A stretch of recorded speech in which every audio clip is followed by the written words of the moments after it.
السلام علیکم ورحمۃ اللہ وبرکاتہ۔ دوستو، استقبال ہے آپ کا ہمارے یوٹیوب چینل NKP دا ٹیچر پر۔ آج سے ہم مضمون نویسی کی سیریز شروع کرنے جا رہے ہیں، جس میں پہلا مضمون ہے وقت کی پابندی۔ تو چلیے بغیر کسی دیری کے ہم اپنا مضمون سٹارٹ کرتے ہیں۔ وقت کی پابندی۔ خبر لو وقت کی اپنی خبر لو، اڑا جاتا ہے جو کرنا ہے کر لو۔ کسی کام کو مقررہ وقت پر کرنا وقت کی پابندی کہلاتا ہے۔ کسی کام کو وقت پر کرنے والا ہی اس دنیا میں کامیاب ہو سکتا ہے، خواہ وہ امیر ہو یا غریب۔ وقت کی قدر نہ کرنے والے کو وقت اپنے پیروں تلے روند ڈالتا ہے۔ اس کے برعکس چند کاموں میں وقت کی پابندی کرنے سے آدمی ساری زندگی خوش و خرم رہ کر گزار سکتا ہے۔ کہتے ہیں کہ مشہور بادشاہ نپولین میدان جنگ میں چند منٹ دیر سے پہنچا تھا، جس کے نتیجے میں اس کو شکست ہوئی۔ وقت بہت بڑی دولت ہے۔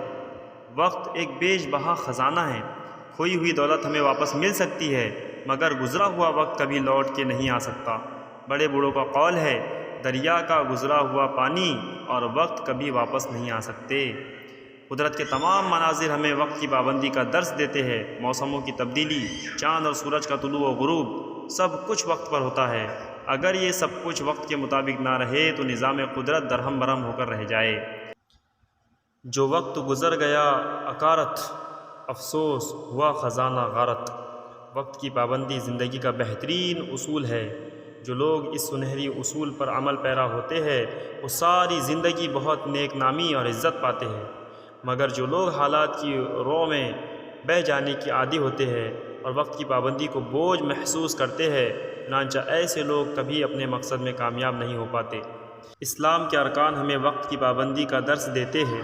مؤذن وقت پر اذان دے کر ہمیں مسجد کی طرف بلاتا ہے اور ہم وقت پر نماز ادا کر سکتے ہیں۔ کسی نے سچ کہا ہے کہ وقت انسان کا سب سے بڑا دوست اور دشمن ہے۔ اگر کوئی اس کی قدر کرتا ہے تو یہ اس کو فائدہ دیتا ہے، اور جو اس کی قدر نہیں کرتے وہ نقصان اٹھاتے ہیں۔ افراد کے ساتھ ساتھ اقوام کو بھی وقت کی پابندی کا خیال رکھنا چاہیے۔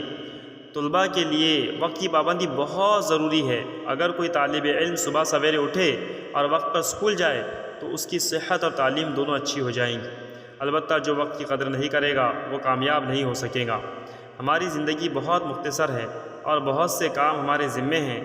اگر ہم اپنے کاموں کے کاروبار میں تھوڑی سی وقت کی پابندی کریں تو بہت سے کام سر انجام دے سکیں گے۔ کسی شاعر نے کیا خوب کہا ہے آج رخ ہوا کا موافق تو چل نکل، ہے آج رخ ہوا کا موافق تو چل نکل، کل کی کسے خبر ہے کدھر کی ہوا چلے۔